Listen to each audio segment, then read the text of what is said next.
Hi friends, एक राजा चार रानियां, उसके पास चार रानियां।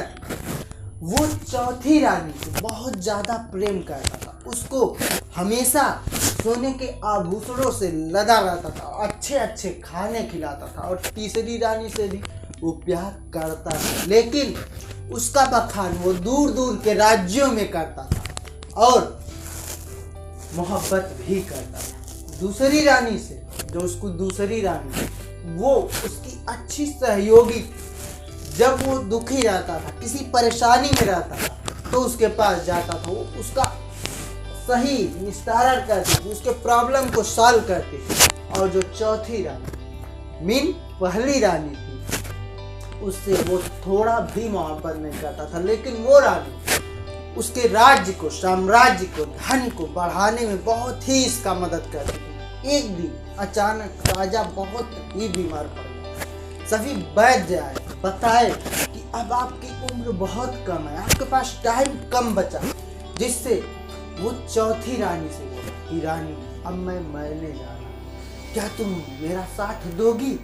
चौथी रानी ने सीधे मना कर दिया, बोला कभी नहीं, मैं तुम्हारा साथ नहीं दूंगी। ये बात राजा के सीने में छुरी की जैसे चुभ गई।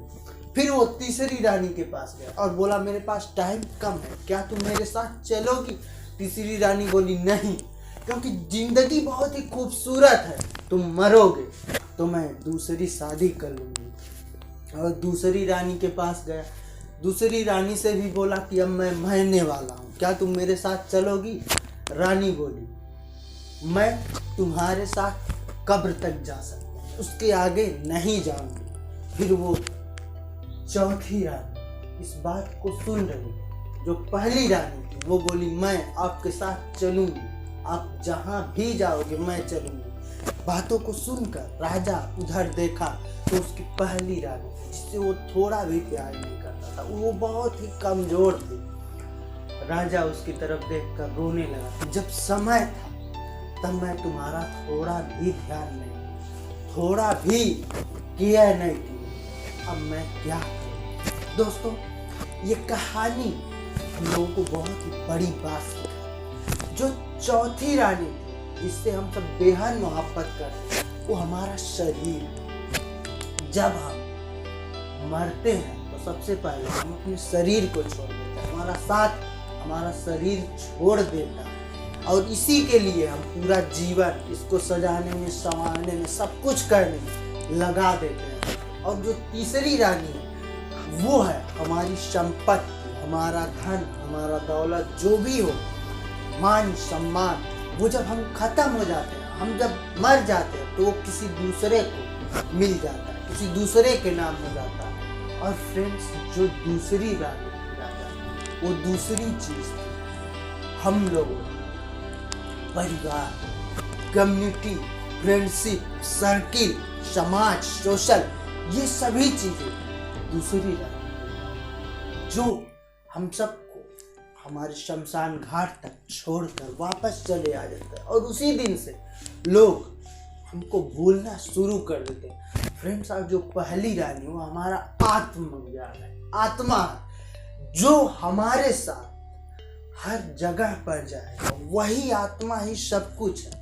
आत्मा का मिलन ही परमात्मा से होता है। फ्रेंड्स, इसलिए अपने आत्मज्ञान पर फोकस करिए। आत्मज्ञान जरूरी है, उसको बढ़ाइए, स्पिरिचुअलिटी में ध्यान दीजिए, जिससे आपका मनोबल बढ़ेगा, आपकी संपत्ति बढ़ेगी, आपका शरीर बढ़ेगा, आप सब कुछ अचीव करेंगे। और यदि आप मर भी जाते हैं, आपका आत्मा आपके साथ हमेशा अजर अमर रहती है, जाएगी। इसलिए दोस्तों, उस पहली रानी आत्मा को हमेशा खुश रखिए। अपने जीवन को कुछ भी करिए, लेकिन आत्मा को जरूर खुश रहिए फ्रेंड्स। और जीवन में अगर उपलब्धियां पाना है तो आत्मज्ञान जरूरी है, क्योंकि जब आत्मज्ञान आपको रियलिटी प्राप्त होगी लाइफ में, तभी आप लाइफ में आगे ग्रो कर पाओगे फ्रेंड्स। इसलिए हमेशा जीवन में मुस्कुराते रहिए, आगे बढ़ते रहिए फ्रेंड्स।